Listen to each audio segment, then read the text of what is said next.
Welcome to New Hampshire's Business. I'm Fred Coker. It's an education every week to do this show. Last week I learned that about 90% of all crimes involve digital footprints, especially from cell phones. My guests are in the business of recovering those footprints and will tell us how. But first, here is their business: recovering digital data and information, emails, text messages, voicemails, deleted photos and files, crypto transactions, cell towers, GPS. Common legal cases with digital info and data recovery include corporate fraud, cybercrime, commuter crime, social media, employee misconduct, harassment, abuse, and drug abuse, and divorce. Here's a quote: "Digital forensics is rapidly evolving due to the increasing variety and complexity of digital devices and our growing dependence on them. These devices now play a role in almost all crimes and illicit activities, with around 90% of all crimes involving digital footprints." That's a source from Cognite Investigative Analytics. Now, here's a quote from one of my guests: "Everything is tied into the cell phone." This thing right here. With me to tell us how they recover digital footprints is Richard Norris, the owner of CAER Digital Forensics Services, LLC in Grantham, who is also currently commander of the Cybercrimes Unit of the Lebanon Police Department, and Scott Rathburn, a consultant with CAER who retired from the Lebanon Police Department after 26 years and has an investigative's background. Welcome to you both. Good to have you here. Thank you. Let me ask you, both of you, you're both using your police department investigations background to create this business on digital forensics.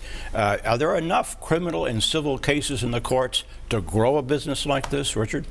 Oh yes, absolutely. The digital forensics world is just constantly expanding. Yeah. It's the cell phone is really tied into almost everything we do on a daily basis now. Yeah, and you say everything is tied to the cell phone with messages and videos and images. Oh yes, thousands of them on a cell phone. Oh yeah, sometimes hundreds of thousands of them. Your latest iPhone can hold up to a terabyte of storage. That's an incredible amount of storage. Beyond just the data it holds for, like I said, messages and videos, it's a location tracker. Yeah. It can pinpoint wherever you are. A lot of apps now, they won't function properly if you don't enable location services to begin with. And Richard, you've done investigations on these things. Yes. You're an investigator. That's correct. Yeah.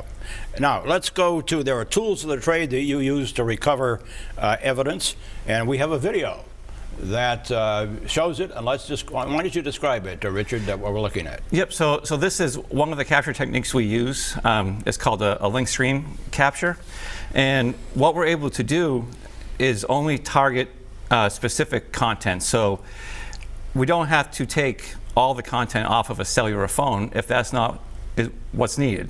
So if your particular case only requires 2 text messages, then that's all we're going to take. And we're able to take the content from the phone in the native format that everyone is used to viewing it as. And while we can put it into a PDF that people can read, depending on who's reading that, they may not understand the outlay of it. So the native format, everyone knows what the home screen of an iPhone or an Android looks like.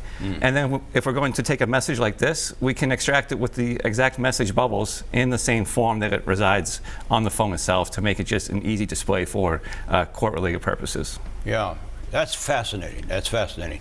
And Scott, you've done some investigations. Give us some examples of a couple cases that you've done using these tools. In particular, it's like Rich was saying, some text messages. If you're just looking for that short thing, or you're only looking for text between a couple of people, you don't need to get into the crazy amount of information that is there an example of a case you can give us where you use these tools?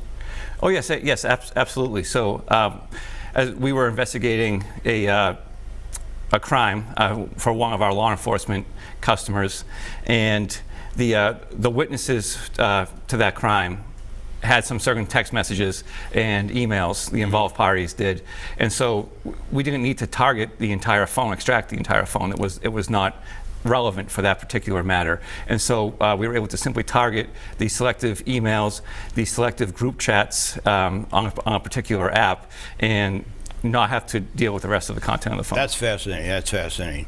we are out of time. We're going to leave it there. I'm sorry, Scott.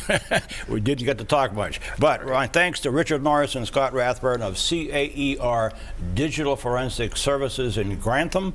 And if you missed part of this interesting briefing on forensics, you can go to WMUR.com, where it will be posted all this week.